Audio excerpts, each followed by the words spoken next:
Hi friends, I am Arjun Kotwal, Assistant Professor in Computer Application, Government Degree College, Bhadrabad.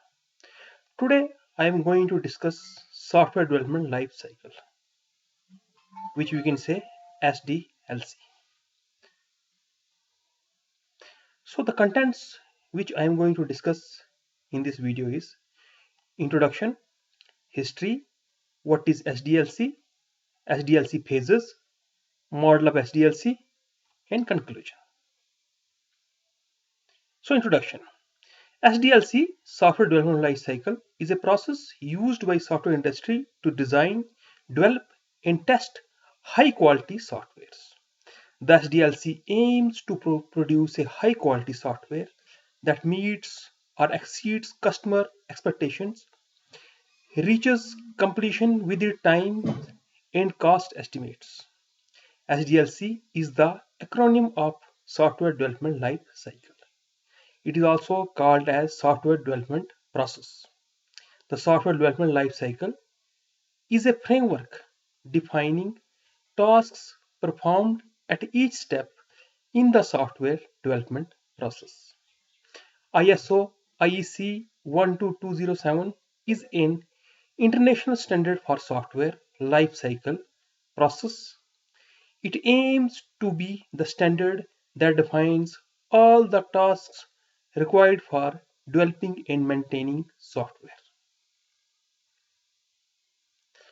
The history. So I am going to discuss the history. The system life cycle SLC is a type of methodology used to describe the process for building information systems intended to develop information systems in a very deliberate, structured, and methodological way, reiterating each stage of the life cycle. Ever since, according to ILO 2004, the traditional life cycle approaches to system development has been increasingly replaced with alternate approaches and frameworks, which attempts to overcome some of the inherent deficiencies of the SDLC. So what is SDLC? SDLC is a process followed for a software project within a software organization. It consists of a detailed plan describing how to develop, maintain, replace, and alter or enhance specific software. The life cycle defines a methodology for improving the quality of software and the overall development process. Software development life cycle phases. We have requirement analysis. In this phase, we will we will gather the requirement from the customers or from local market. Then is the design phase where we will design our software. Then is implementation. In implementation phase, we will do all the coding required for the development of the software. Then is testing. Testing is the validation of the requirement which we gathered from the local market or from customers.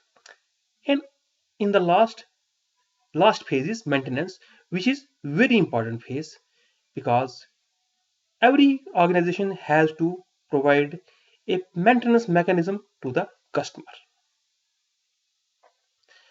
Requirement gathering analysis. Business requirements are gathered in this phase.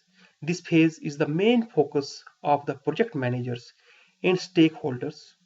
Meetings with managers, stakeholders, and users are held in order to determine the requirements like who is going to use the system. Design. In this phase, the system and software design is prepared from the requirement specifications which are studied in the first phase. System design helps in specifying hardware and system requirements and also helps in defining overall system architecture. The system design specifications serve as input for the next phase of the model. Implementation or coding. On receiving system design document, the work is divided in modules, units, and actual coding is started. Since in this phase, the code is produced, so it is the main focus for the developer. This is the longest phase of the software development life cycle. Testing. After the coding is developed, it is the testing against the requirement to make sure that the product is actually solved, the needs addressed and gathered during the requirement phase. During this phase, unit testing, integration testing, system testing, acceptance testing are done. Maintenance. Once when the customer starts using the developed soft system, then the actual problem comes up and needs to be solved from time to time. This process where the care is taken for the developed product is known as maintenance. So now I am going to discuss the various SDLC models. What are the advantages and disadvantages of SDLC model? First is waterfall model. Its advantages are simple goal, simple to understand and use, clearly defined stages, well understood milestones. Disadvantages. It is difficult to measure progress within stages, cannot accommodate changing requirements. No working software is produced until late in the life cycle. Risk and uncertainty is high with this process model. Incremental model. Advantages. Some working functionality can be developed quickly and early in the life cycle. Results are obtained early and periodically. Parallel development can be planned. Progress can be measured. Disadvantages. More resources may be required. Although cost of change is less, but it is not very suitable for changing requirements. More management attention is required. Evolutionary model. Advantages. Risk analysis is better. It supports changing requirements. Initial operating time is less. Disadvantages. Not suitable for smaller projects. Management complexity is more. And the project may not be known, which a risk is. Can be costly to use. Spiral model. Advantages. Changing requirement can be accommodated. Allow for extensive use of prototypes. Requirements can be captured more accurately. Users see the system early. Disadvantages. Management is more complex and the project may not be known early. Not suitable for small or low risk projects. Process is complex. Rapid application development. Advantages. Time to deliver is less. Changing requirement can be accommodated. Progress can be measured. Disadvantages. Management complexity is more. Resources requirement may be more. Suitable for systems that are component based and scalable. Suitable only when requirements are well known. Extreme or agile development. Advantages. Promotes teamwork and cross training. Functionality can be developed rapidly and demonstrated. Resources requirements are minimum. Disadvantages. Not suitable for handling complex dependencies. More risk of sustainability, maintainability, and extensibility.